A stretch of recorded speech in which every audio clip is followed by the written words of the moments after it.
Bismillahirrahmanirrahim. Assalamualaikum warahmatullahi wabarakatuh.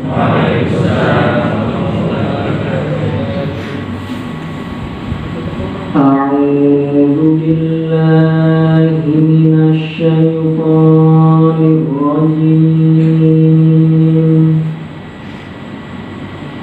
Bismillahirrahmanirrahim.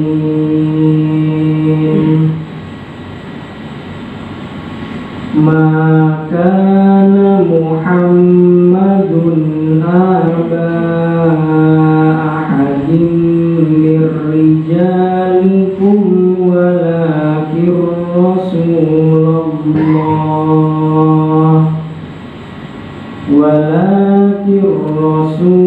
Rasulullahi wa khataman nabiyyin wa kana Allahu bikulli syai'in alima.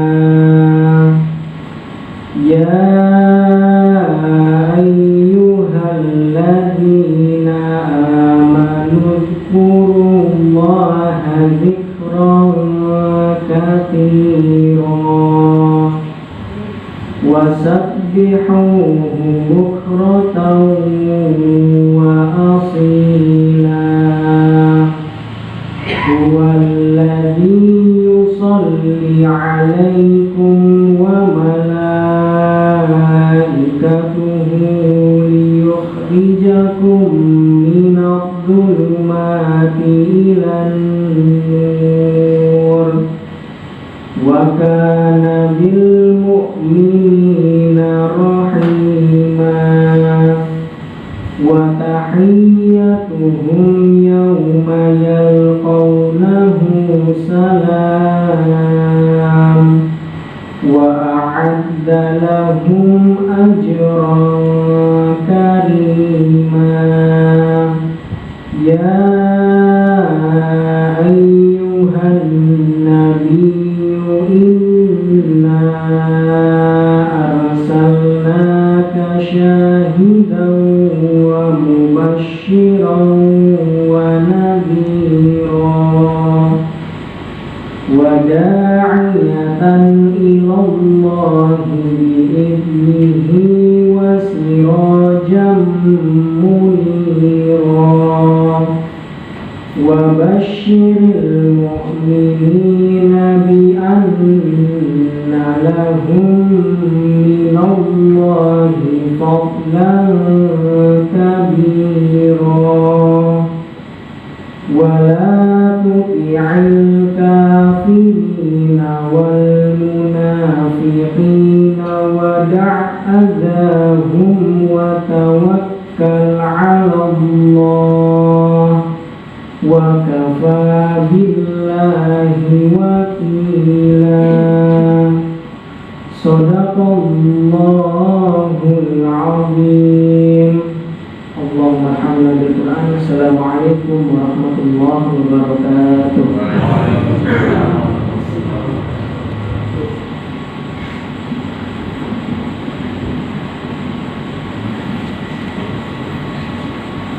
Aku berlindung kepada Allah dari godaan syaitan yang terkutuk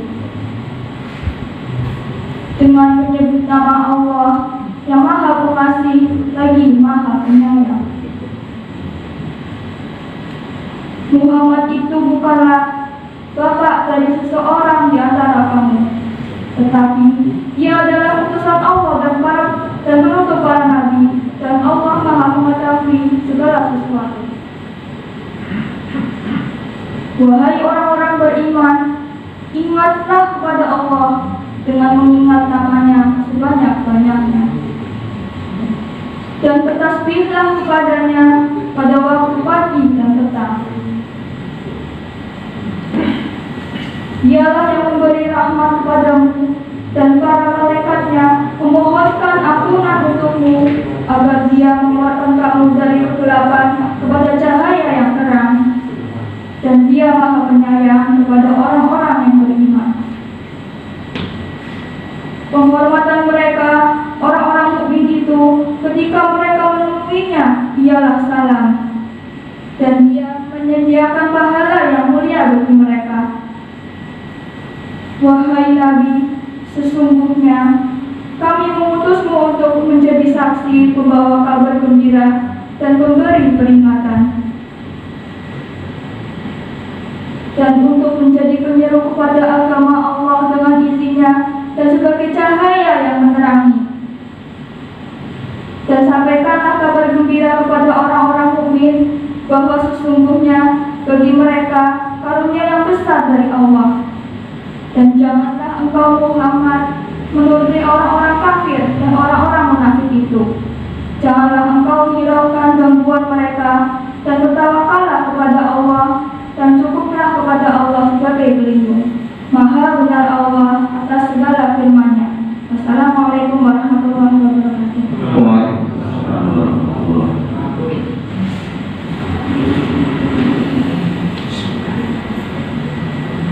Assalamualaikum warahmatullahi wabarakatuh.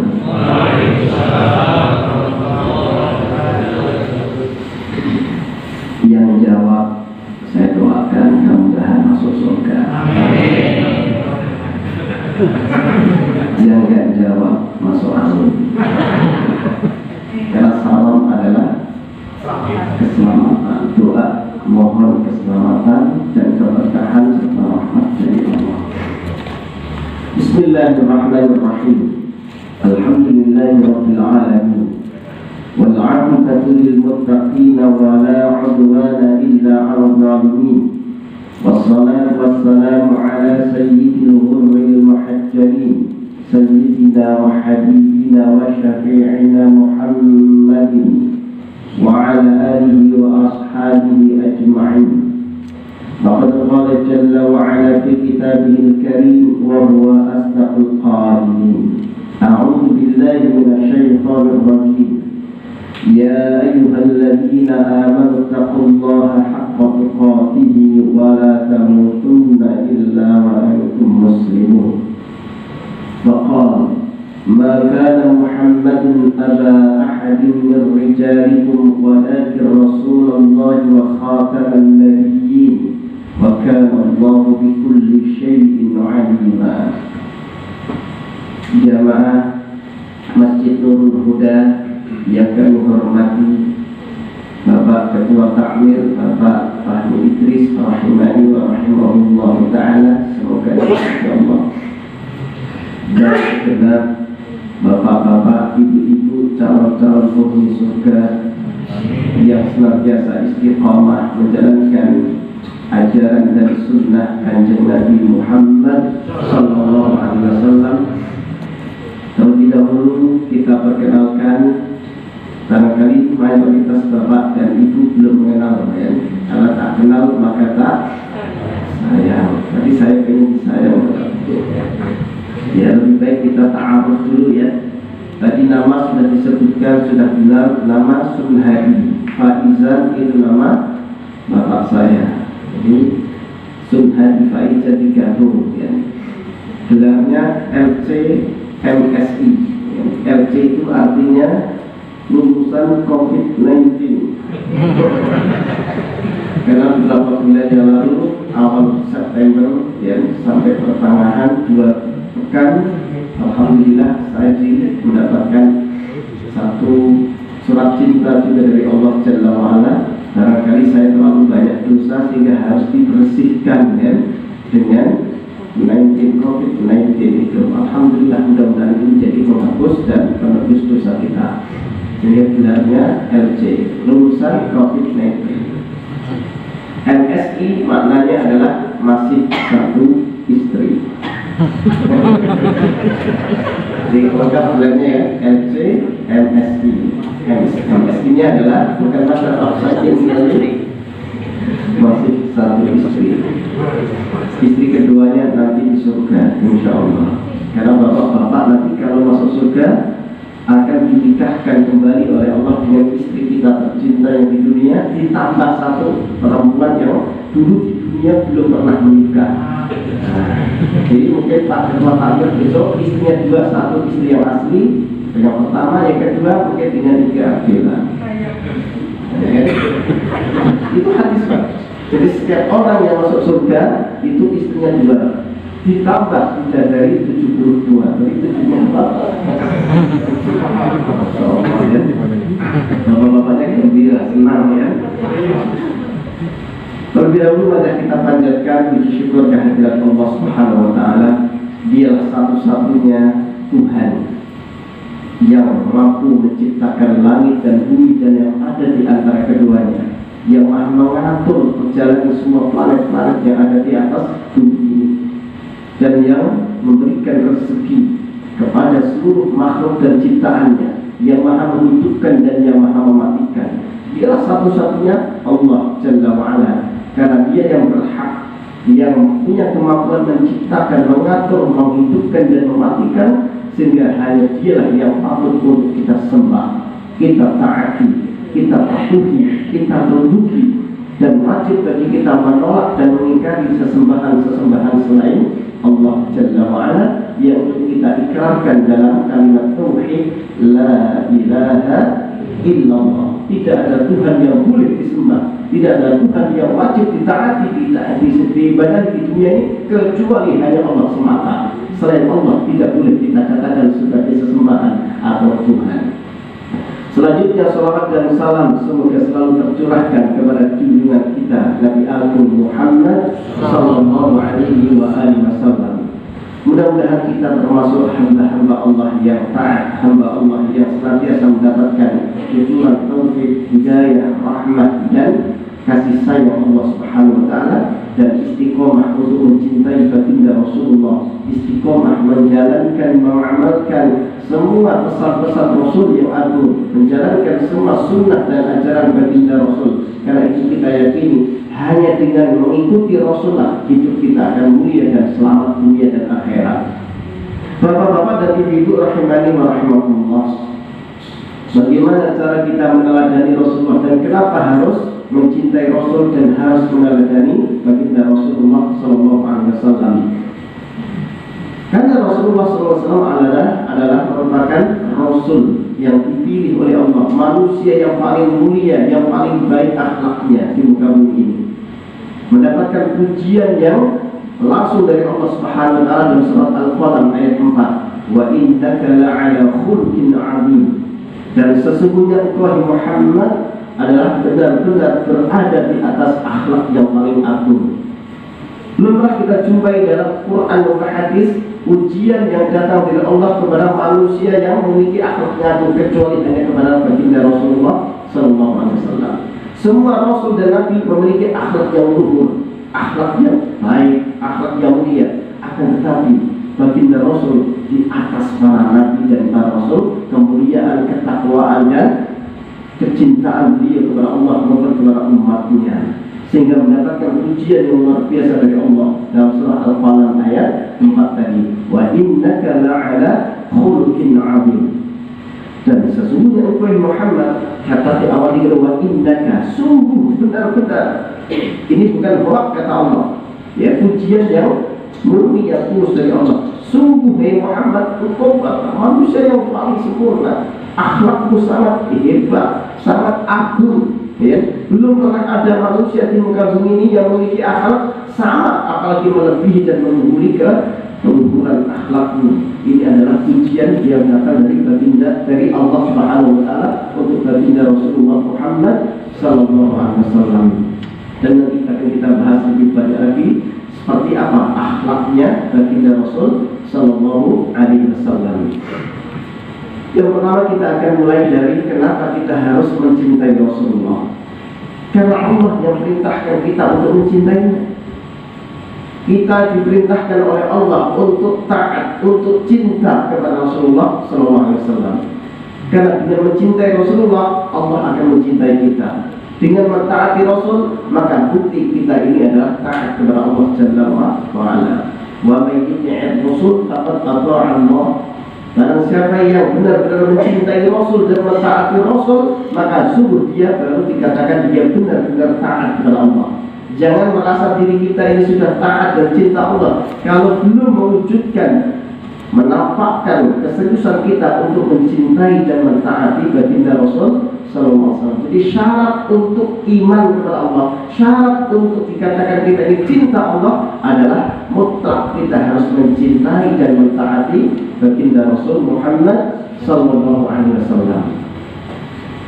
Karena dengan mencintai Rasul dan mengikuti jalan hidup yang ditempuh Rasulullah, itulah yang menyebabkan kita akan selamat dunia dan akhirat. Di dalam surah Al-Furqan ayat 27, di situ Allah jelaskan, wa yawma ya'adhu adh-dhalimu 'ala yadihi yaqulu ya laitani ittakhadtu ma'ar rasuli sabila. Ayat ini turun berkenaan dengan Uqbah bin Abi Mu'ayth, seorang jadukotnya orang kafir, pimpinan orang kafir. Di zaman Nabi SAW ada orang kafir yang sangat mengusir Rasulullah. Pertama Abu Jahal, yang kedua adalah Uqbah bin Abdul Mu'ayth, yang ketiga Abu Sufyan. Sebelum itu setelah itu dia masuk Islam. Kalau Abu Sufyan waktu itu masih kafir. Abu Lahab, ini semuanya orang yang berupaya untuk melakukan pembunuhan kepada Rasulullah SAW. Di mana orang ini, yang kita sebut Uqbah tadi bin Abu Mu'ayth ini adalah orang yang sebetulnya di dalam hati kecilnya dia ingin masuk Islam. Karena melihat kebenaran Al-Quran yang diturunkan oleh Allah kepada Muhammad ini sebuah ayat yang sangat luar biasa. Ditambah lagi keluhuran akhlak baginda Rasulullah SAW, maka aku ingin masuk Islam sebenarnya si Uqbah ini. Cuma dilarang oleh teman-temannya. Siapa mana? Ubay bin Ka'ab, salah satunya ini. Dia kemudian akhirnya mengurungkan niatnya untuk masuk Islam. Dia kembali menjadi pembenci Rasulullah SAW. Suatu hari ketika dalam peperangan Badar, dialah yang meludahi wajah Rasulullah SAW. Jadi ketika Rasulullah sedang berhadapan dengannya, Rasulullah diludahi wajahnya. Dan di saat ludah menempel di wajah Rasul, langsung ludah ini berpindah, lompat ke wajah si Uqbah tadi. Begitu nempel di wajahnya si Uqbah yang meludahnya tadi, maka langsung wajahnya ini gosong. Wajahnya gosong. Kalau bahasa Jawanya kualat, kualat. Dan ini salah satu mukjizat Rasulullah. Ketika beliau diludahi, ludah ini nempelnya nggak terlalu lama, kemudian berpindah dengan sendirinya. Allah mengizinkan, perintahkan malaikat untuk memindahkan ludah ini ke wajah si Uqbah yang meludah tadi. Begitu nempel di wajahnya si Uqbah, maka dijelaskan dalam kitab tarikh tadi, wajahnya langsung gosong. Dan dalam peperangan ini dia langsung berhasil dibunuh oleh menantu Rasulullah, itu Sayyidina Ali bin Abi Thalib, dalam keadaan terhina. Ada Rasulullah membunuh Abu Jahal, dan Abu Jahal terbunuh dalam kondisi yang sangat terhina juga. Itulah akibat orang yang berani melawan dan menentang dan membenci baginda Rasulullah SAW. Di dunia saja dihinakan oleh Allah. Di dalam akhirat nanti dikabarkan dalam Al-Quran tadi, wa yawma ya'adhu adh-dhalimu 'ala yadihi yaqul ya laitani ittakhadtu ma'ar rasuli sabila. Uqbah nanti kata Allah di akhirat, dan orang yang punya sifat yang sama seperti Uqbah, pembenci Rasul, pembenci sunnah Rasul, nasibnya besok di akhirat adalah akan menggigit kedua tangannya. Kedua tangannya akan dimasukkan dalam mulut, digigit sambil dia mengatakan, aduh nyesel aku, aduh celaka aku. Kenapa dulu di dunia aku tidak mencintai Rasul? Kenapa di dunia aku tidak menjadikan sunnah Rasul, jalan hidupnya Rasul, yang itu yang aku ikuti? Padahal dulu hampir saja aku mau masuk Islam, hampir saja saya mau menjadi pengikut Muhammad, sunnah Nabi, hampir saja mau saya jadikan jalan hidupku. Tapi karena aku dicegah oleh temanku, aku nyesel. Ini kan Surah Al-Furqan ayat 27. Dalam ayat ini jelas, siapapun ketika hidup di dunia ini dia tidak punya rasa cinta kepada Rasulullah, dan cinta kepada Rasulullah dibuktikan dengan meneladani akhlak Rasulullah. Karena Imam Syafi'i mengatakan, fal yuhibbu liman yuhibbu muti'. Orang yang dikatakan tercinta sejati itu adalah dia taat, tunduk, mengikuti kepada siapa yang dia cintai. Jangan kita merasa sudah mengaku cinta Nabi kalau kita belum mengenal sunnah-sunnahnya, belum mengenal ajarannya. Dan jangan mengatakan kita sudah mengenal sunnahnya kalau belum mengikuti dan mempraktekannya dan menjalankan sunnahnya. Jadi dikatakan cinta yang sejati itu ada bukti. Bukti cinta adalah ada pengorbanan, ada ketaatan, ada kepatuhan kepada yang dicintai. Dan hadirnya kita di majelis yang mulia ini adalah sebagai salah satu bentuk dan wujud, ya, daripada bentuk rasa cinta kita kepada Rasulullah. Menghadiri pengajian, menghadiri sholat Isya dan jamaah, ini bagian dari perintah Rasul, bagian dari sunnah Rasul, yang Rasul tidak pernah meninggalkan sholat 5 waktu berjamaah di masjid. Lalu kita pun mencontohnya. Selama kita masih hidup, masih kuat, masih sehat, tidak ada uzur, begitu ada panggilan adzan, aku ingin mencintai Rasul, maka bukti cinta Rasul meneladaninya. Jadi jangan mengaku cinta Rasul kalau kemudian dalam perilaku kita sehari-hari, dalam praktek ibadah kita ini jauh dari praktek ibadah yang dipraktekkan baginda Rasul Sallallahu Alaihi Wasallam. Jadi ini yang mendasari kenapa kita harus mencintai Rasul. Karena kita tidak ingin nasib kita besok di akhirat akan gigit kedua tangan sambil mengatakan ya laitani takhaftu ma'ar Rasul sabila. Aduh menyesal aku, hari ini aku akan dipanggang di atas neraka jahanam selama-lamanya. Coba kalau aku dulu menjadikan jalan hidupnya Nabi, sunnah Nabi yang aku pegang, yang aku ikuti, aku tidak akan begini nasibku. Pas menyesal di akhirat, penyesalan itu tidak berguna. Dia sampai minta kepada Allah, ya Allah, hidupkan aku kembali ke dunia 1 jam 2 jam. Untuk apa? Agar aku bisa bertaubat dan aku jadikan sunnah Nabi yang akan aku jadikan jalan hidupku. Di dalam surah Al-Mu'minun ayat 99 sampai 100, orang-orang yang dulunya membenci sunnah Rasul, membenci baginda Rasulullah, tidak mau tunduk taat mengikuti ajaran Rasulullah, begitu dia dimasukkan neraka, dia baru kesel. Ketika malakul maut datang mencabut nyawanya, diperlihatkan tempat kembalinya dan neraka, dia minta, ya Rabb, kembalikanlah aku ke dunia. La'alli, dengan kembalinya aku dunia, aku akan tunduk taat kepada Engkau ya Allah, dan aku akan menjadi orang yang paling saleh, yang akan mengikuti sunnah-sunnah Nabi-Mu. Apa jawaban Allah? Kalla innaha huwa kalimatun huwa qailuha wa min waraihim barzakhun ila yaumi yub'atsun. Penyesalan-penyesalan orang-orang yang dulu membenci Rasulullah, yang tidak mentaati Rasul, tidak mencintai Rasulullah, dimasukkan dalam neraka ini, dijawab oleh Allah, tidak mungkin. Kemarin waktu di dunia sudah tak kasih waktu 70 tahun, ada yang 60 tahun, bahkan ada yang 90 tahun. Kalau waktu itu kalau kalian gunakan sebenar-benarnya untuk mempelajari dan mengikuti sunnah Nabi-Ku, niscaya kalian akan berbeda tempatmu, tidak di sini tapi di surga yang penuh dengan kenikmatan. Cukup 90 tahun itu, cukup 70 tahun itu. Dengan engkau mengikuti dan mencintai sunnah Nabi-Ku, engkau tidak akan bernasib seperti ini. Maka Allah jawab, tidak mungkin orang-orang di alam barzakh begitu mendapatkan siksaan yang begitu dahsyat, minta agar dikembalikan ke dunia agar mereka bisa bertaubat, bisa menjadi orang yang paling soleh, menjadi orang yang paling mengikuti sunnah Nabi. Dijawab oleh Allah, tidak mungkin. Kalau nyawa sudah berpisah dengan badan, maka penyesalan itu sudah tak berguna lagi. Alhamdulillah kita mendapatkan nasihat ayat ini di saat kita masih hidup, masih ada di dunia, sehingga hari ini masih kita gunakan waktu sebaik-baiknya sisa umur ini agar kita mencintai Rasulullah SAW.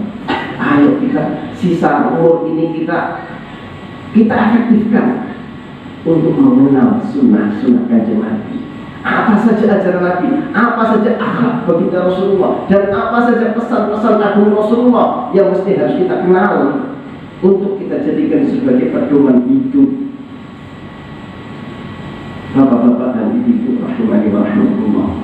Dan kenapa kita harus mencintai Rasulullah? Karena mencintai Rasulullah adalah jalan menuju surga. Kullu ummati yadkhuluna al-jannah, kata Nabi. Setiap umatku pasti masuk surga. Cuma hadis ini masih ada lanjutannya. Cuma kadang-kadang kita sering memenggal Sampai di sini ya, kullu ummati yadkhulunal jannah, setiap umat Islam, umatku kata Nabi pasti masuk surga. Ini masih koma tapi langsung diganti titik. Sehingga asal kakek itu sudah Islam bangga pasti masuk surga, ya. Tidak, masih ada lanjutannya. Illa man aba, kata Nabi. Kafir orang Islam umatku pada mlebu swarga, anak mlebu swarga kata Nabi. Illa man aba, kecuali yang mau, kecuali yang nggak mau kata Nabi. Para sahabat heran, apa ada umatku yang nggak mau masuk surga ya Rasulullah? Banyak. Kalau ditanya semuanya pengen masuk surga, tapi prakteknya yang betul-betul serius pengen masuk surga itu sedikit kata Nabi. Apa indikator yang serius pengen masuk surga itu? Man ata'ani dakhala jannah wa man asani faqad aba. Siapapun umatku yang mencintaiku dan mencintai sunnahku dan mengamalkan sunnahku, itulah yang pasti masuk surga. Tapi wa man asani faqad aba. Dan siapapun umatku meskipun KTP-nya Islam, ya, terus Islam bahkan cetak tebal, ya, tetapi asoni, dia tidak mencintai aku, dia durhaka kepada aku, dia tidak mau mengikuti jalan hidupku, maka faqad aba. Itulah hakikatnya orang yang tidak mau masuk surga, dan itu yang tidak mungkin ada masuk surga. Ini kata Nabi Sallallahu Alaihi Wasallam. Sebenarnya sebetulnya hadisnya lain, wa ana farqukum 'alal hudi. Di saat urusan hisab nanti sudah ditunaikan, mana calon penghuni surga dan mana calon penghuni neraka. Yang calon penghuni neraka digiring oleh iblis dan Fir'aun menuju neraka jahanam.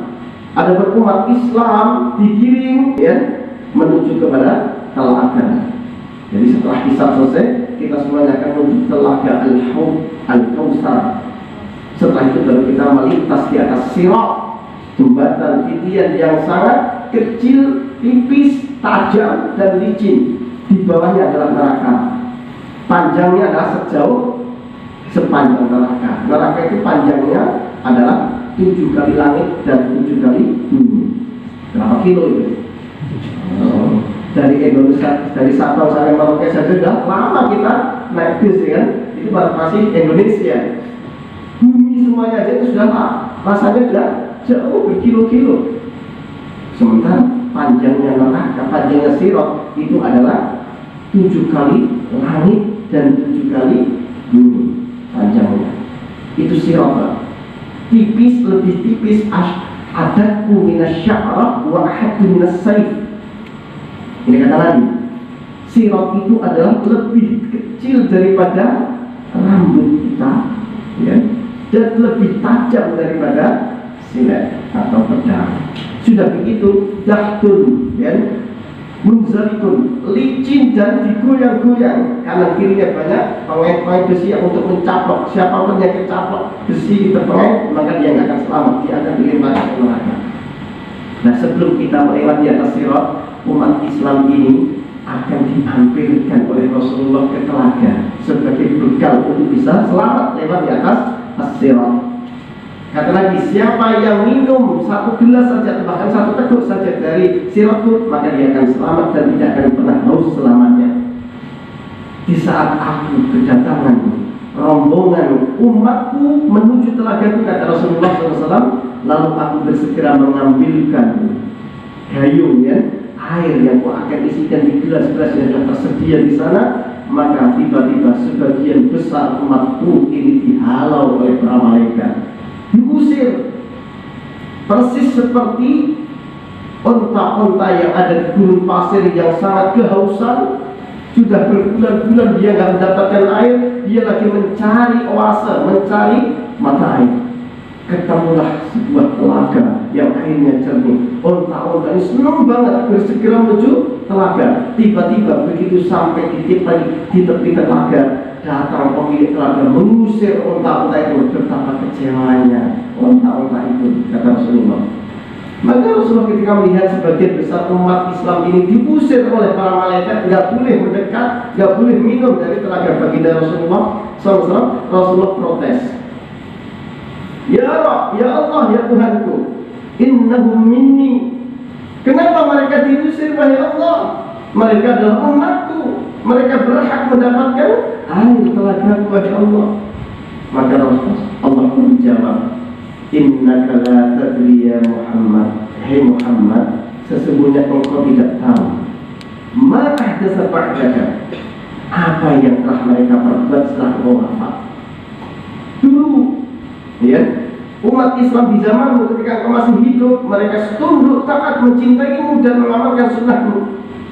Tapi begitu engkau meninggal, umatku hanya ngaku-ngaku saja beragama Islam, tapi prakteknya mereka tidak mau tahu tentang apa itu ajaranmu, apa itu sunnahmu, apalagi mengamalkannya. Mereka hanya bangga menjadi umatmu, tapi tidak bangga untuk mengikuti dan mentaati ajaranmu. Itulah kelakuan umatmu, wahai Muhammad. Ini kata Allah Jalla wa'ala. Mendengar kata-kata ini, jawaban dari Allah, baru Rasulullah kemudian marah. Yang tadi itu sangat merindukan kita, ingin membantu dan menolong kita, berbalik Rasulullah mengusir kita. Subhan liman ghayyara ba'di. Ingat kalian ngaku-ngaku umatku, tapi kalian mengkhianat, menjauhkan kalian. Semoga kalian binasa. Itu ada yang ya. Karena kalian selama ini mengkhianati mengaku umatku, tapi prakteknya kalian tidak mencintaiku dan tidak mencintai sunnahku. Ini yang menjadikan kenapa kita harus mencintai Rasulullah SAW, supaya masuk surga. Yang kedua, supaya tidak diusir dari telaga Rasulullah, supaya kita selamat melintas di atas sirkuit. Dan ketiga, supaya iman kita itu dikatakan oleh Rasulullah sebagai iman yang diterima dan iman yang sempurna. Karena Rasul mengatakan, Wallahi demi Allah, la yu'minu ahadukum hatta akuna ahabba ilaihi min waladihi wa walidihi wan nasi ajma'in. Demi Allah, kata Rasulullah, tidaklah seorang itu dikatakan beriman kepada Allah sebelum dia menjadikan aku manusia yang paling dia cintai ketimbang bapak kandungnya, ketimbang anak kandungnya, ketimbang orang-orang lain atau atasannya. Kalau dia sudah mampu menjodohkan aku sebagai manusia yang paling dicintai di antara manusia yang ada di dunia ini, baru dikatakan dia beriman. Ini yang mendasari kenapa kita harus cinta kepada Rasulullah Sallallahu Alaihi Wasallam.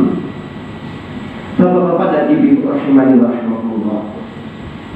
Jadi, dan masih banyak lagi alasan-alasan, sebab-sebab kenapa kita harus cinta Rasul.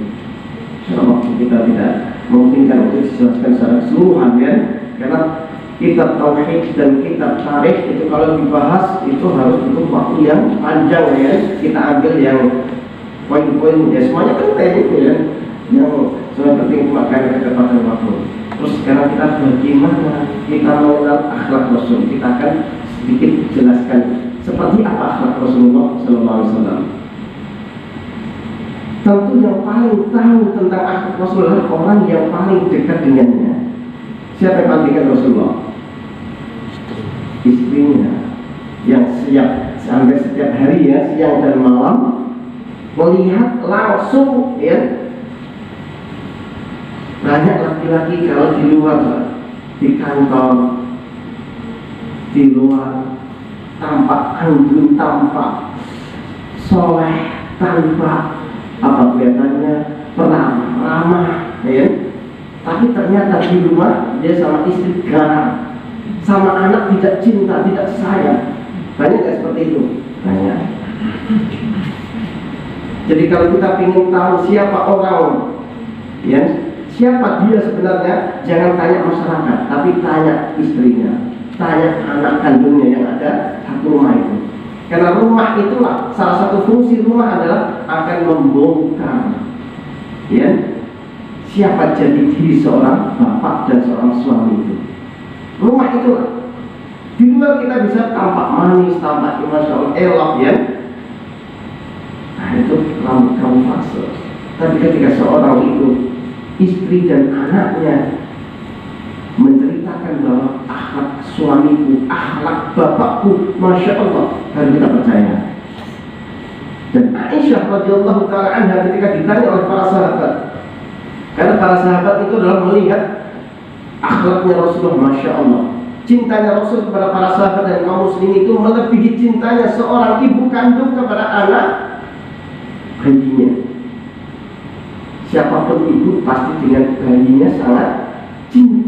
sangat kasih sayang. Rasulullah cintanya kepada umat Islam, kepada para sahabat itu adalah melebihi, bukan sama, melebihi cintanya seorang ibu kandung kepada anak bayinya. Makanya para sahabat ini, Rasulullah Masya Allah tidak pernah marah, tidak pernah mencela, tidak pernah mencaci. Beliau seorang sangat dermawan.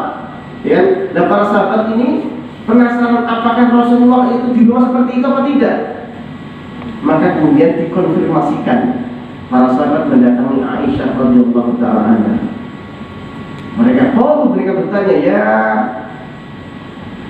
Ummul Mukminin, wahai ibunya orang-orang beriman seluruh dunia, kaifa kana khuluqu Rasulillah sallallahu alaihi wasallam? Bagaimana karakter akhlak Kanjeng Nabi kalau di rumah seperti apa? Maka jawaban Aisyah radhiyallahu taala anha, kana khuluqun Nabi sallallahu alaihi wasallam Al-Quran. Rasulullah itu akhlaknya kalau di rumah adalah Al-Quran. Beliau Al-Quran berjalan. Masya Allah, tidak ada aib sedikit pun. Rasulullah adalah orang yang paling lembut terhadap istrinya.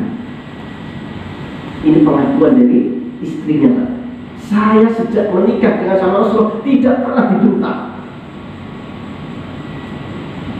Hampir sama dengan bapak-bapak di sini. Ya kan? Kalau saya lihat kayaknya soleh-soleh semua ini, ya. Karena saya lihatnya di luar, nggak tahu di dalam kan. Saya lihatnya dari jarak jauh, ya. Jarak dekat insya Allah sama lah ya. Jangan sekarang aku soleh, tapi saya sebelum ibu-ibunya yang cerita, ya. Nanti akan saya konfirmasikan ke istri jenengan. Apakah jenengan sudah soleh belum kan? Maka jawabannya adalah saya nunggu. Kalau ibu bilang ya suami saya soleh, saya percaya. Ya, yang bilang soleh jenengan ya. Nah, saya masih ya percaya tapi belum 100% lah ya. Itu Rasulullah SAW kata Aisyah, sejak aku dinikahi sama Rasulullah, Masya Allah, aku diletakkan di atas kepalanya bagikan mahkota. Rasulullah itu memperlakukan istri bagikan mahkota, diletakkan di atas kepala Rasulullah SAW, dimuliakan. Rasulullah tidak pernah memerintah istrinya untuk melakukan suatu pekerjaan ketika Rasul mampu mengerjakan sendiri. Nggak seperti bapak-bapak yang di sana, ya. Di sana, ya. Gatel dikit aja, mah, gatel. Mah, pakai sepatu. Mah, ya. Padahal kita mampu menggarap sendiri, saking manjanya kita ini. Seolah-olah istri kita itu pembantu. Jangan perlakukan istri kita pembantu, Pak. Jangan mengaku cinta Rasul kalau akhlak kita ini masih jauh panggang dari akhlak Rasulullah. Kita harus mengenal bagaimana akhlaknya Rasul di dalam rumah tangganya. Khairukum li ahlihi, kata Nabi. Orang yang paling baik di antara kalian itu adalah indikatornya yang paling soleh dan paling baik terhadap keluarganya. Kalau kita berbaik sama atasan, baik sama anak buah, baik sama lingkungan, ya itu biasa, Pak. Istimewa itu kalau kita sama anak kandung, sama istri, sama keluarga terdekat itu adalah luar biasa. Kecintaan, kasih sayang kita, kelembutan itu betul-betul kita lakukan secara terus-menerus, tidak hanya sesekali. Itu baru disebut khairukum li ahlihi, khairukum li ahlihi. Wa ana khairukum li ahlihi, kata Nabi. Dan akulah orang yang paling baik ya akhlaknya terhadap keluargaku. Dan Rasul mengatakan seperti ini tidak hanya kata-kata saja, tapi dikonfirmasikan oleh para sahabat ternyata benar. Dikonfirmasi pula oleh pembantunya bernama Anas bin Malik radhiyallahu taala. Anas bin Malik ketika usia 9 tahun sudah menjadi pembantunya Kanjeng Nabi sampai umur 19 tahun. 10 tahun menjadi pembantu Rasulullah SAW. Apa penuturan Anas seorang pembantu ini? Wallahi, sejak aku hidup di rumah Kanjeng Nabi selama 10 tahun, saya belum pernah mendengar Kanjeng Nabi mengangkat suaranya, meninggikan suara. Apalagi teriak. Belum pernah saya mendengar Rasulullah itu membentak istrinya, memaki-maki nggak pernah, mencela nggak pernah. Bahkan aku sebagai seorang pembantu tidak pernah diperintah oleh Nabi untuk pekerjaan-pekerjaan yang sifatnya pribadi. Ketika Rasulullah SAW sendalnya putus, ya, Rasul nggak perintahkan, hei pembantuku, hei istriku, tolong dijahit. Ketika pakai Nabi jahit sendiri, Pak.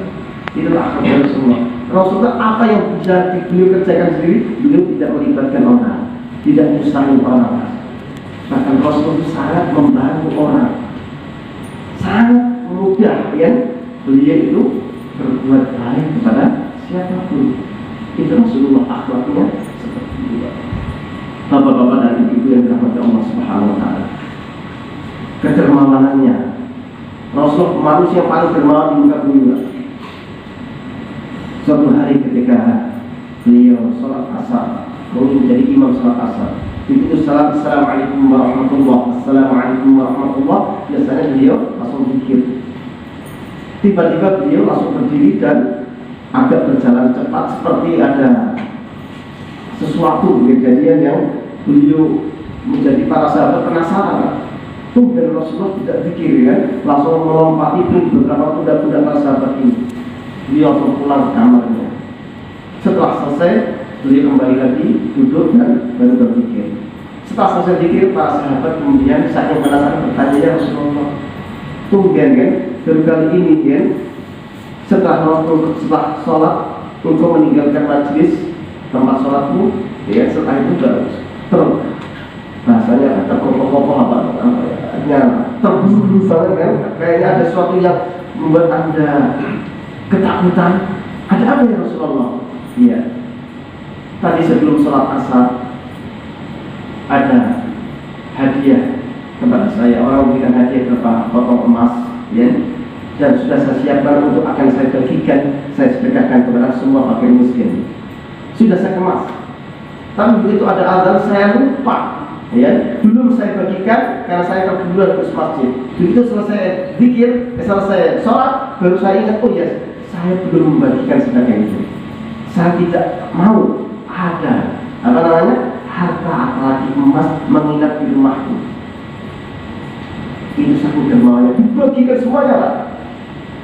Suatu hari ketika itu juga Rasulullah diberikan seorang sahabat yang panen kurma, berkeranjang-keranjang. Maka seketika itu beliau setelah mendapatkannya langsung dibagikan kepada seluruh penduduk yang membutuhkannya. Sampai beliau belum sempat mencicipi, Pak. Beliau utamakan orang lain. Saking dermawannya, Pak. Dibagi semuanya. Terakhir datang seorang yang miskin, ya, meminta kepada Rasulullah, ya Rasulullah, saya belum kebagian. Rasulullah menangis, menampakkan wajahnya. Kenapa? Sudah habis. Rasulullah ketika tidak bisa berbagi, ada orang yang sedang membutuhkan, sementara beliau sudah tidak punya apa-apa, sedih, Pak. Mungkin kalau kita yang jadi Rasul kan, begitu ada orang datang kan, terus apa yang akan kita bagi ini sudah nggak ada, jawaban kita apa? Salah lu sendiri, kenapa telat? Mungkin kita begitu loh ya. Rasulullah sedih, Pak. Maka kata Rasulullah Umar, ya Rasulullah, umat di situ adalah sebagai mertuanya kanjeng Nabi. Umar bin Khattab punya anaknya Hafsah, dinikahi oleh Rasulullah. Berarti kan Umar bin Khattab itu mertuanya kanjeng Nabi. Ya Rasulullah, Allah tidaklah membebani kepada engkau kecuali sesuai dengan kesanggupanmu. Sesuatu yang engkau tidak sanggupi, maka Allah tidak membebani. Kenapa engkau merasa bersalah? Kalau memang sudah nggak ada yang disedekahkan lagi, ya sudah, ya. Minta maaf saja sama orang miskin tadi bahwa tidak habis. Tapi Rasul nggak menjawab, dia diam saja, sedih. Belum bisa plong kalau belum bisa bersedekah sama ini. Maka Sayyidina Ali, Pak, sepupunya kanjeng Nabi sekaligus menjadi menantu kanjeng Nabi. Ya Sayyidina Ali mendekati Rasulullah ke ya Rasulullah, alhamdulillah di kantong saya masih ada 3 dirham uang, ya 3 dirham. Karena ini bisa untuk mengganti kurma untuk disedekahkan mereka. Maka Rasulullah langsung berbinar-binar wajahnya lah. Langsung uang ini disedekahkan kepada fakir miskin yang telat yang nggak dapat bagiannya. Disitulah Rasulullah, Pak. Rasulullah itu berbahagia ketika bisa berbagi. Itu akhlaknya Rasulullah. Kepada orang saja begitu, apalagi kepada keluarga sendiri, anak dan istrinya, Pak. Rasulullah orang yang paling dermawan kepada keluarganya. Kepada orang lain saja dermawannya luar biasa, apa dari kepada istrinya. Jadi pulang dari pengajian ini, pastikan jenengan adalah pengikut dan pecinta Nabi yang jadi. Harus dermawan kepada istri. Ya, kalau jenengan sebulan ngasih uang satu sama itu 10 juta, besok tambah 20 juta. Harus dibuktikan, karena Pak cinta butuh bukti, ya. Ibu-ibu biasanya per bulan dikasih berapa sama bapak-bapak ini? 10 juta. Ya, alhamdulillah. Nanti tunggu Bu. Kalau nggak ditambah berarti bapak-bapak ini belum serius mencintai Rasulullah. Ya, harus mencintai, harus meneladani baginda Rasul. Kedermawannya sungguh luar biasa. Itu Rasulullah. Ketika Rasulullah disuguhi makanan itu tidak sesuai dengan selera kanjeng Nabi, ya. Nabi terlalu kasihan barangkali, ya. Apakah Rasulullah marah-marah? Tidak. Rasulullah tidak pernah mencela makanan. Ma'afa Muhammadun fa'alun qatl. Nabi Muhammad itu tidak pernah mencela makanan seumur hidup. Kalau beliau suka, beliau makan. Nggak suka, dia diam dan tidak berkomentar apapun. Yang mirip dengan bapak di sini kan, kalau suaminya dan disuguhi istri makanan, ternyata makanannya asinan atau kurang garam atau apa ya, langsung komentar dengan kan, ini masakan cap opol gitu, ya, maki-maki. Sudah makanannya dicela, sing masak pun dicela. Ini bukan akhlaknya Rasulullah SAW. Mencela makanan saja itu termasuk perbuatan yang dicela Nabi. Nabi nggak suka, apalagi mencela manusia, apalagi mencela istri sendiri. Itu bukan akhlak yang terpuji. Jadi kalau kita mau cinta Nabi, praktekkan aja. Dimulai dari diri kita dan dari keluarga kita, Pak. Mungkin kita bisa berbuat baik sama tetangga, sama istri tetangga, ya. Dan itu tidak menjadi suatu penilaian. Penilaian yang hak itu adalah ketika kita mampu berbuat baik sama istri sendiri. Kita ini kalau sama istri tetangga, masya Allah, murah senyumnya, ya, senyum ya. Sama istri sendiri, pernah nggak jangan senyum? Ya, sama boleh istri aja jarang senyum, ya. Ditanya dijawabnya seperlunya. Tapi saya tanya istri tetangga, masya Allah. Ya, satu pertanyaan jawabannya 1 jam. Masya Allah. Ini berkebalikan daripada akhlak kanjeng Nabi Sallallahu Alaihi Wasallam.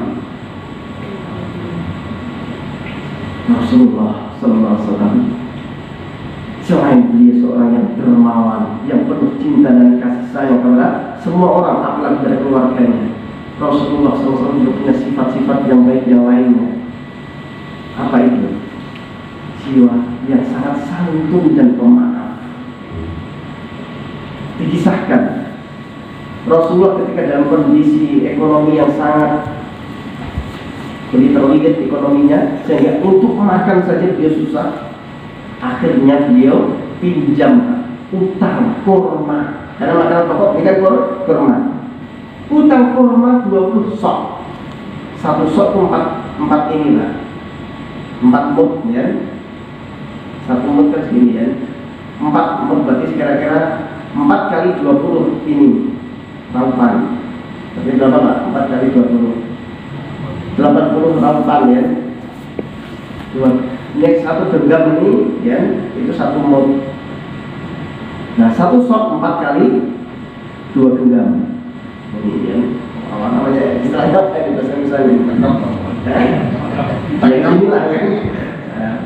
Rasulullah pinjam untuk kebutuhan pokok makan beliau. Padahal beliau punya seorang menantu yang kaya raya, Abu Bakar, Utsman bin Affan. Utsman bin Affan adalah menantunya, ya. Abu Bakar mertuanya kaya juga. Tapi Rasulullah beliau itu dalam mentalnya tidak mau tumis-tumis meskipun kepada anak kandung atau kepada ini. Dia lebih baik pinjam utang daripada minta-minta. Karena dalam Islam itu dilarang minta-minta, kecuali darurat. Kalau nggak minta mati, kan? Kalau masih bisa bertahan, jangan suka minta-minta. Kalau betul-betul pasar, pinjam aja dulu. Kalau pinjam kan berarti kita masih punya izzah, kemudian akan bisa mengembalikan. Kalau minta kan ada untuk mengembalikan, kan?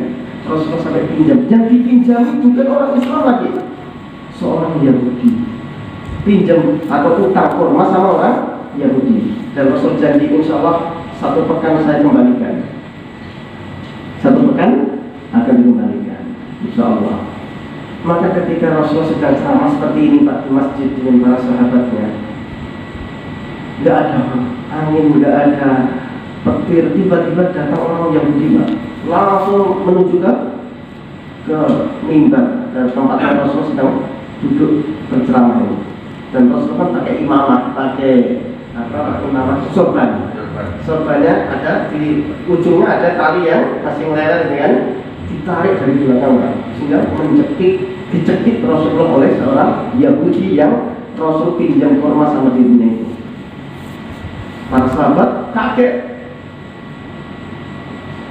Muhammad seorang nabi dan rasul, Muhammad seorang presiden, raja di seluruh jazirah Arab, presiden ini kan nabi, diperlakukan oleh seorang Yahudi, orang biasa, salah satu masyarakat biasa ya, bukan seorang pejabat, memperlakukan seorang presiden bahkan seorang rasul ya, dicekik Pak. Maka Sayyidina Umar langsung mengurus pedang. Sayyidina Umar dengan ingin membalaskan karena Rasulnya dihina sama orang Yahudi. Maka Rasulullah, dulu lah.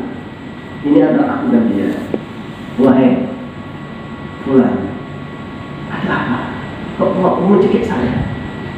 Maka si Yahudi ini mengatakan, hei Muhammad, bayar utangmu. Para sahabat kaget Pak. Apalagi Sayyidina Utsman, menantunya yang orang paling kaya di zaman itu ya. Utang apa? Ya, pada heran, mana mungkin Rasul nyutang ya? Para sahabat pada heran ya. Dikira Rasul nyutang, ya. Karena Rasul itu lebih utang daripada minta anak.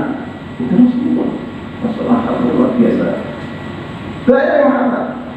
Karena karakternya orang Quraisy itu, kata orang Yahudi, biasanya kalau utang orang bayar, wah, wes dipermalukan di depan para sahabat, dimaki-maki, difitnah lagi. Kalau orang Quraisy kalau pinjam nggak pernah bayar kan? Ini tuduhan kecil Pak.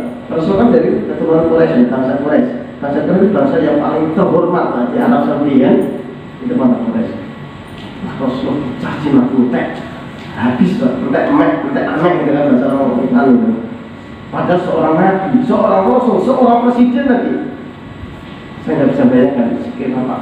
Misalnya Pak Jokowi lagi ceramah di sini, tiba-tiba datang, ya, misalnya siapa ya, terus mencekik Pak Jokowi ya, kira-kira gimana Pak? Oh, tembak ya, Pak Kapolri, Pak Awak ya, jangan lakukan juga bawa apa namanya? Ya, PNI itu apa? Pimpinan PNI. Ya, langsung tembak ya kan?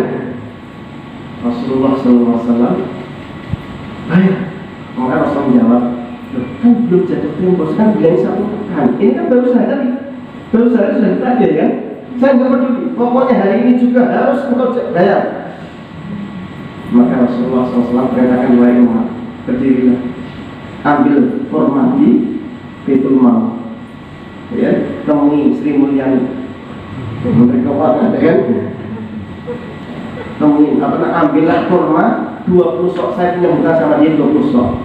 Lalu tambahkan lagi 20 sok. Kata Umar, kok ada tambahan 20 sok? Ya Rasulullah kan utangin jenengan cuma 20 sok. Ya, yang 20 sok itu sebagai kafarat karena engkau telah mendapatkan dia. Kata Umar, untuk bonus utangan, kamu telah membuat dia takut, maka kamu harus membayar dalam denda, ya. Nah, yang 20 sok ini sebagai hutang saya untuk bayar dia, yang 20 sok lagi sebagai ganti karena engkau telah mengurus pedangmu dan membuat dia takut. Masalah akhlaknya Rasulullah biasa Pak. Kalau yang jadi Rasul jenengan Pak, tiba-tiba datang preman ingin membunuh kita, mencekik kita, terus datang seorang yang membela kita, ya Pak, gimana tak bunuh enggak? Oh, pateni baik, pateni ya. Kalau kita yang jadi Rasul kan, Rasul kita tidak jangan, ya. Bahkan Rasulullah perintahkan Umar, sekarang kamu pergi ke Baitul Mal, ambil 40 sok, yang 20 bayar hutang, yang 20 sebagai kafarah, kamu telah menakut-nakuti dia. Maka Umar bin Khattab kesel sama suku yang begini, ya, marah sama yang begini, orang ajar ini. Rasul saya dihina, ya, sudah begitu bayar hutangnya double lagi, ya kan? Sertifikasinya double ini. Maka Umar bin Khattab berjalan sambil ya rata kesel ya, tapi Nabi yang perintah yang terangkan. ke Baitul Mal, kemudian mengemas kurma 20 sok. Kemudian mengemas 20 sok yang kedua, kata si Yahudi ini, sebentar hai Umar, ya, hutang Muhammad kepadaku cuma 20 sok, cukup ya. Tidak peduli, Rasulullah perintahnya berlaku untuk mengemas 40 sok, ya. Kata Umar bin Khattab, saya akan lakukan apa yang dikatakan Rasulullah meskipun engkau menolaknya. Sebentar Pak, ya Umar, boleh nggak saya bicara sebentar padamu? Ya, kenapa? Kamu kenal saya tidak? Tidak, kata Umar. Saya nggak mau tahu siapa kamu, yang jelas kamu jahat. Kemudian kamu telah memaki-maki Rasulku, rajaku, presidenku.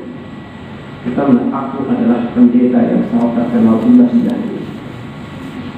Dia seorang pendeta yang sangat terkenal dan pendeta yang sangat lemah lembut, yang paling senior di kalangan pendeta-pendeta yang ada itu. Maka Sayyidina Umar kaget. Apakah engkau bernama ini? Betul, itulah aku. Tapi kenapa engkau lakukan kepada engkau seorang pendeta yang sangat terkenal kelembutannya, dan engkau melakukan Rasulullah, dan engkau sangat tahu siapa Nabi Muhammad SAW? Kenapa melakukan itu?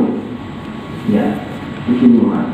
Sebetulnya saya itu dari dulu sudah pengen masuk Islam, karena saya baca di dalam kitab suci saya Taurat, di dalam diri Muhammad itu terdapat tanda-tanda kenabian. Ciri-ciri Nabi, yang kenabian yang ada pada diri Muhammad itu dijelaskan semuanya dalam kitab Taurat. Tinggal satu sifat yang aku harus mengujinya. Kalau satu ini terbukti, maka aku akan masuk Islam. Apa itu? Di dalam kitab Taurat tertulis di situ bahwa Nabi Muhammad punya sifat hilmuhu, ya, ghadaba hilmuhu, ghadabahu. Muhammad itu punya sifat hati yang sangat banyak, yang mulia semua. Yang paling terakhir adalah kelembutan Muhammad itu mengalahkan emosinya. Rasulullah ketika dalam posisi yang sangat mampu untuk melakukan emosi, tetapi kelembutan itu lebih dominan daripada emosi. Dan Muhammad jarang emosi. Ternyata cocok. Makanya aku datang ke masjid kalian. Ini nyawa taruhannya, aku bukan orang gila, Umar. Aku seorang pendeta terkenal.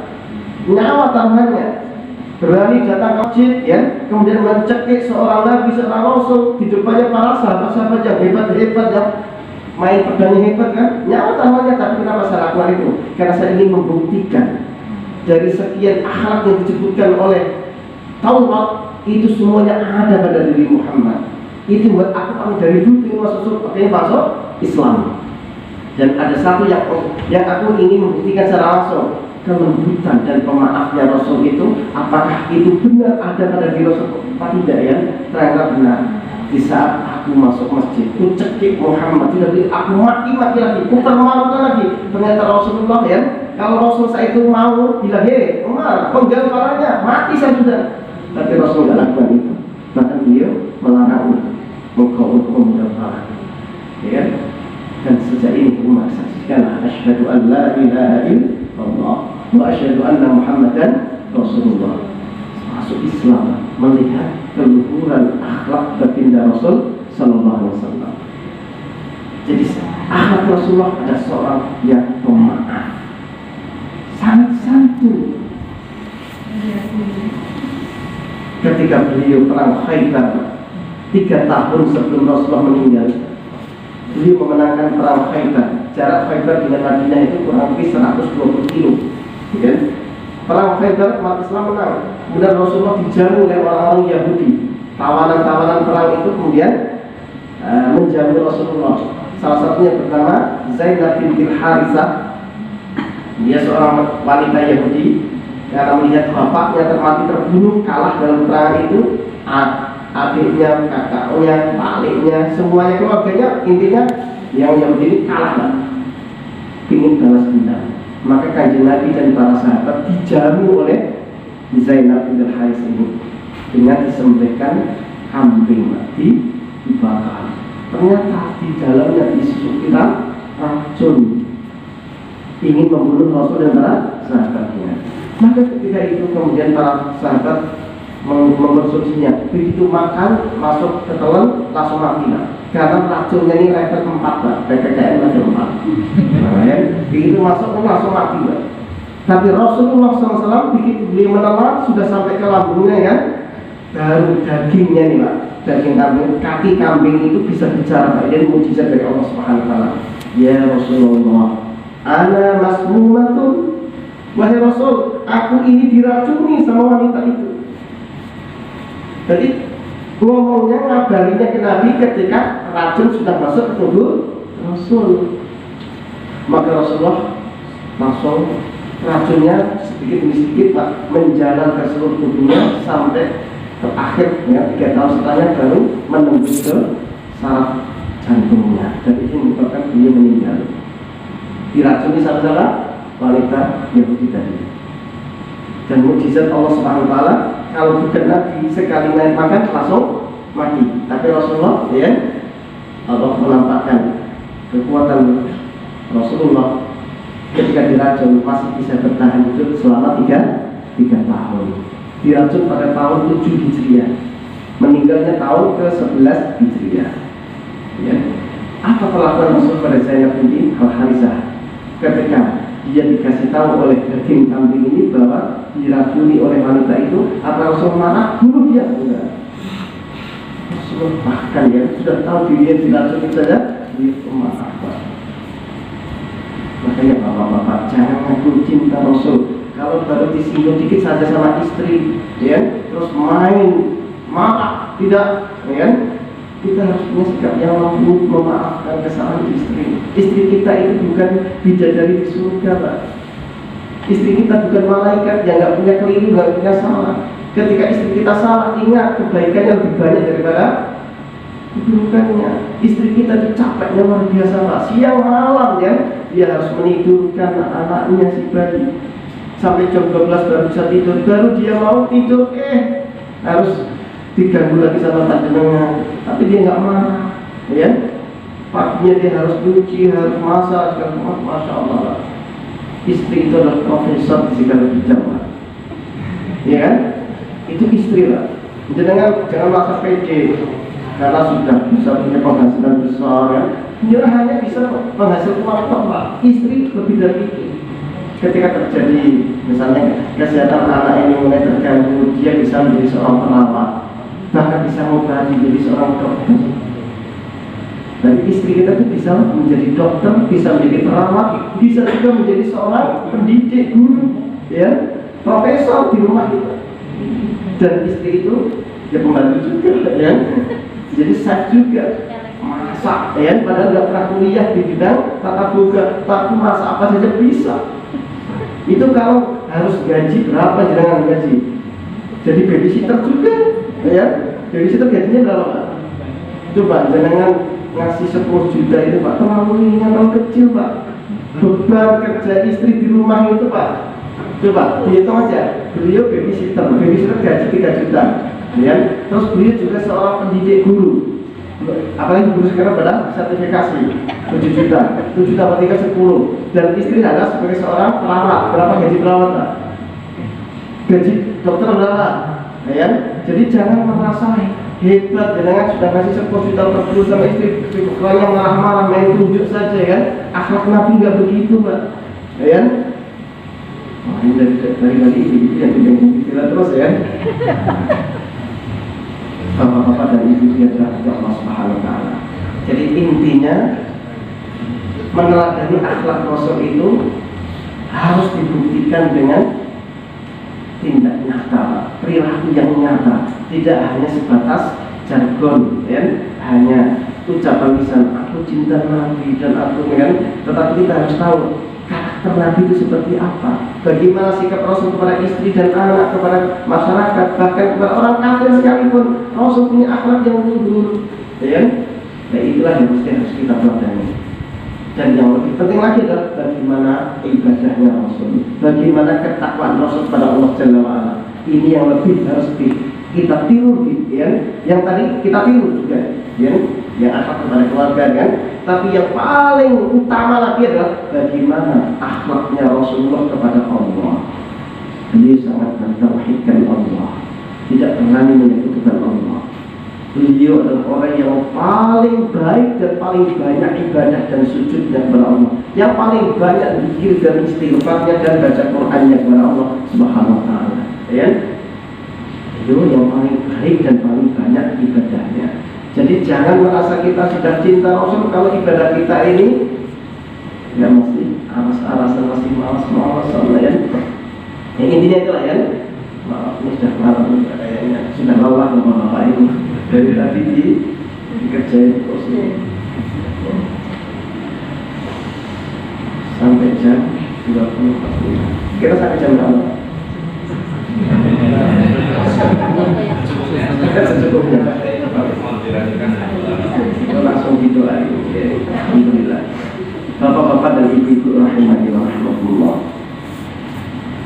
Setelah kita mendengarkan nasihat-nasihat dari Kanjeng Nabi, dari hadis-hadis maupun ayat suci Al-Quran yang sudah dibacakan dari saudara kita tadi, Mas Ijal ya, membacakan surah Al-Ahzab, bahwa Muhammad itu bukan ayah dari Zaid bin Haris, tetapi Zaid bin Haris itu anak angkat ya. Anak angkat itu statusnya bukan anak seperti apa namanya anak kandung. Dia orang biasa, orang lain ya. Maka dibantah oleh Allah bahwa Zaid itu bukan anaknya Nabi Muhammad. Muhammad bukan bapaknya si Zaid, tetapi Muhammad adalah utusan Allah yang wajib dicintai dan wajib diteladani oleh setiap orang yang mengaku beriman kepada Allah dan Rasulnya. Siapapun yang mengaku beriman kepada Allah dan ingin mendapatkan rahmat dan surga Allah, wajib mengikuti Rasul. Itu yang inti daripada kajian kita. Dan bagaimana cara mencintai Rasul adalah harus mengenali ya, akhlak, ibadah, akidah, dan tata cara muamalahnya Nabi itu seperti apa. Nah ini butuh kajian-kajian yang sifatnya rutin. Ada kajian di bidang akidah. Bagaimana akidahnya Rasul? Bagaimana ibadahnya Rasul? Fikih ibadah kita harus mengerti. Jangan sampai ibadah kita ini jauh dari tata cara ibadahnya Kanjeng Nabi. Jangan-jangan akidah kita pun masih akidah warisan dari nenek moyang, tidak mengikuti akidahnya Kanjeng Nabi, tapi ngakunya mengikut Nabi. Jangan-jangan akhlak kita dalam bermasyarakat, dalam berumah tangga, dalam bernegara kita jauh dari akhlaknya Rasulullah. Jangan cinta Rasul ya. Dan itu kita butuh belajar tentang bagaimana akhlaknya Rasulullah dalam itu semuanya. Bagaimana muamalahnya ketika jual beli, ketika bermasyarakat seterusnya, itu semuanya Rasulullah sudah mengajarkan kepada kita.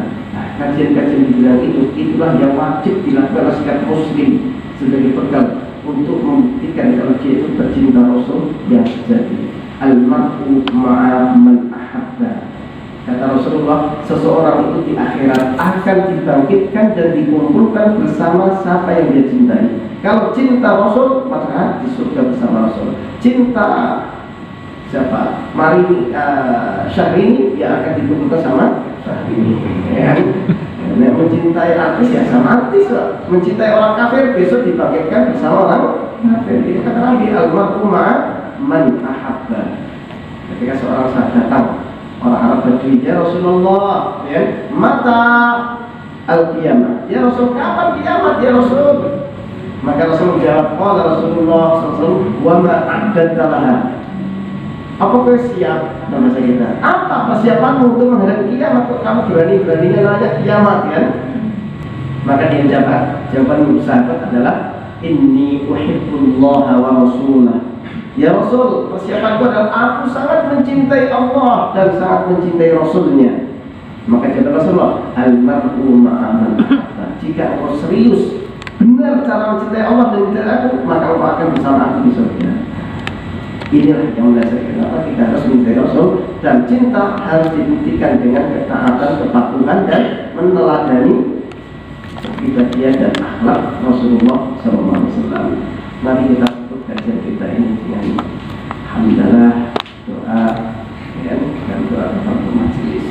Kalau doa ada majelis atau doa biasa Pak saya? Doa biasa ya. Oke, kita berdoa. Bismillahirrahmanirrahim. الرحيم.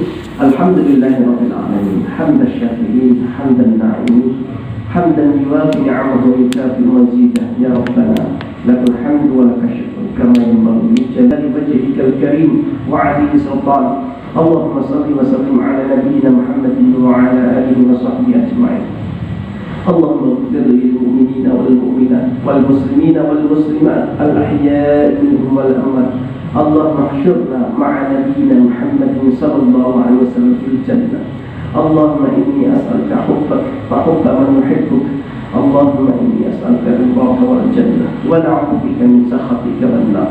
Allahumma inna nas'aluka minal khairi kulli ajilihi wa ajilihi ma 'alimna minhu wa ma lam na'lam, wa na'udzu bika minasy syarri kulli ajilihi wa ajilihi ma 'alimna minhu wa ma lam na'lam.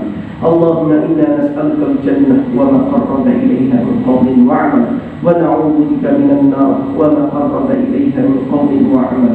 Allahumma inna nas'aluka ma sa'alaka fihi nabiyyuka Muhammadin sallallahu alaihi wasallam, wa na'udzu bika mimma ista'adha minhu nabiyyuka Muhammadin sallallahu alaihi wasallam, wa ma qadayta lana min qada' faj'al 'aqibatahu rashda. Allahumma inna nas'aluka ridhaka wal jannah. Allahumma inna nas'aluka ridhaka wal jannah wa na'udzu bika min sakhatika wan nar. Rabbana atina fid dunya hasanah wa fil akhirati hasanah wa qina 'adzaban nar wa adkhilna al-jannata ma'al abrar ya 'aziz ya ghaffar bi rahmatika ya arhamar rahimin. Subhanakallahumma wa bihamdika asyhadu an la ilaha illa anta astaghfiruka wa atubu ilaik. Wa sallallahu ala nabiyyina Muhammadin wa alihi wa sahbihi ajma'in. Walhamdulillahi rabbil alamin. Demikian, semoga bermanfaat. Jika ada kata-kata yang kurang berkenan, mohon kiranya kita maaf yang sebesar-besarnya. Dan kita akhiri dengan wassalamualaikum warahmatullahi wabarakatuh.